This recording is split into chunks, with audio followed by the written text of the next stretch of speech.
Right, welcome back to your 8th episode in the series of learning C# for Unity game development. So in this episode, we're going to be covering arrays and lists, and what these are pretty much data sets. So we can hold a bunch of information in an organized way in one place.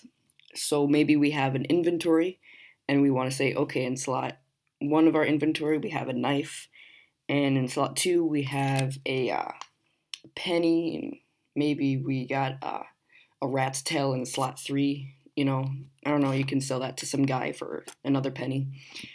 Anyway, so let's go ahead and make an array here.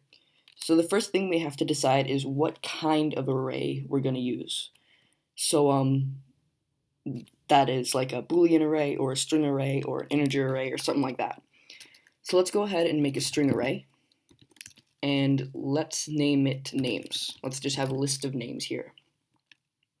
And then there we go. Now that we have it instantiated, we need to give it, we need to tell it how much space it's going to take up. So we do that with names is equal to new string array, and then in here, in these two square brackets, we put our length. So we can put 15. So what we're doing is we're making a string array, and then we're going to tell it it's 15 strings long. So yeah, there we go. And then let's put some names into here.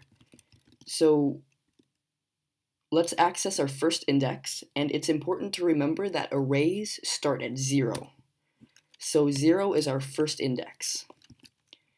And then let's go ahead and assign it something. So let's put Ben in there. Making a comeback.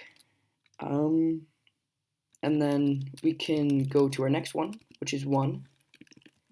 And then we can put Stacy in slot 2, or index 1. And then let's do one more. We can put Twix in there. That's the name of my cat.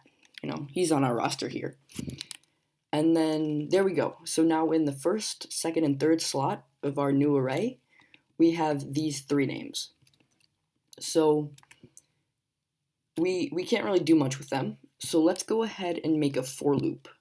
And what this is going to do is it's going to cycle through our array, and it's going to print out every single name. So let me show you how to do this.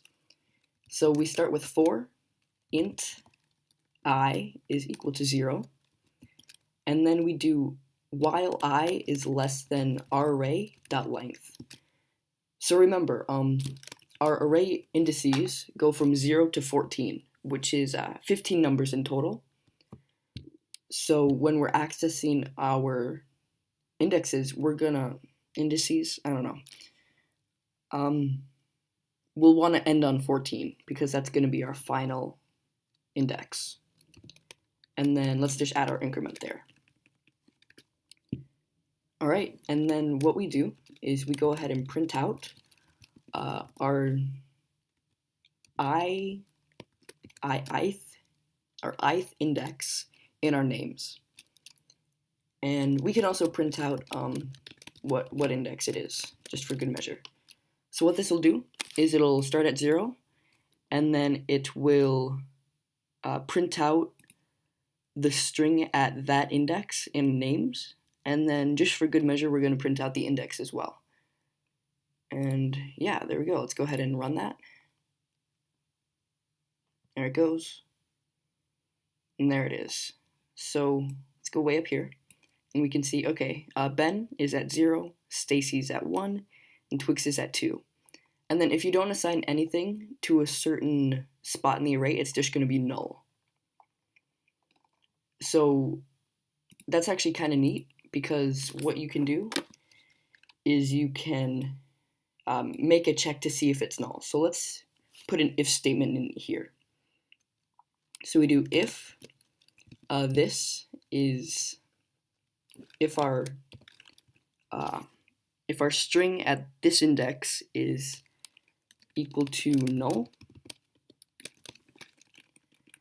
then we're just going to print nothing is here, because nothing really is there.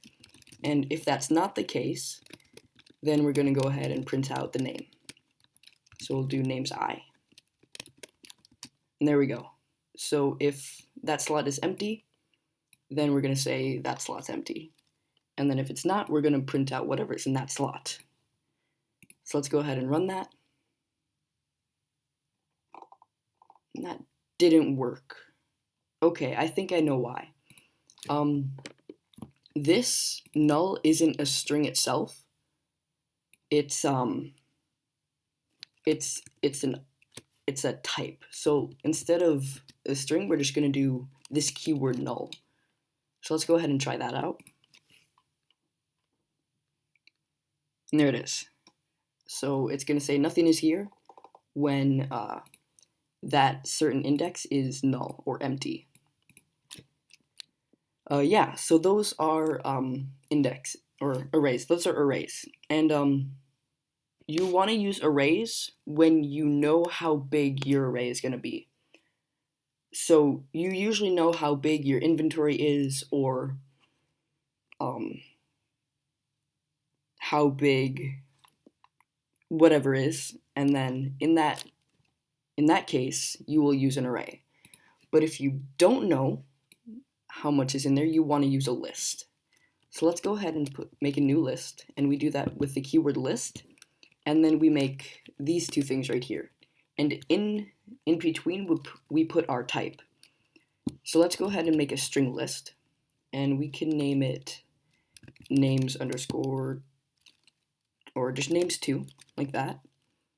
And then what's cool about this is that we can add indices to it during runtime, so we can make it longer. So let's go ahead and do that. So the first thing we do is instantiate it, and we do this with new list string. So this is just saying, okay, this is a new string list. So you do list and then our two arrowy things, and then in between it you put the type and then two parentheses. So that's how you do that. And then let's make another for loop here, and let's just cycle through it 10 times. So while I is less than or equal to 10, and then we'll increment it, and there we go, there's our for loop. And then what we'll do is we're going to say names2, and then you access the indices of a list the same way you do an array. So we're going to do our two square brackets, and then in between we'll put I, and then, no, we don't want to do that. What we want to do is we want to use the add function. So this will add an item to our list. So we can just put anything in here. Let's do Stephen. There we go. And then what we'll do next is we'll print out the length, or it's important to remember that for lists, if you want the length, you use count, and you use length with arrays. So, oh whoops, we need to print this out with debug.log. There we go. So we're going to add another name to our list, and then we're going to print it out. Or we're going to print out not our name, but how long our list is. So let's actually go ahead and comment this block of code out. So with comments, if you want to do a chunk of code to comment out, you use a slash and then an asterisk. And then to end that big comment, you do an asterisk and a slash. And there you go. So now this is just commented out, and the compiler's not even going to look at it. So yeah, there it is. And then this will do that.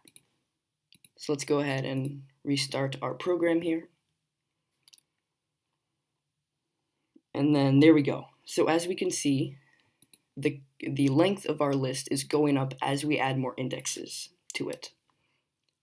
So yeah, those are lists and arrays. You can store a lot of cool information in them. They're real useful, and we'll be using them a lot. All right.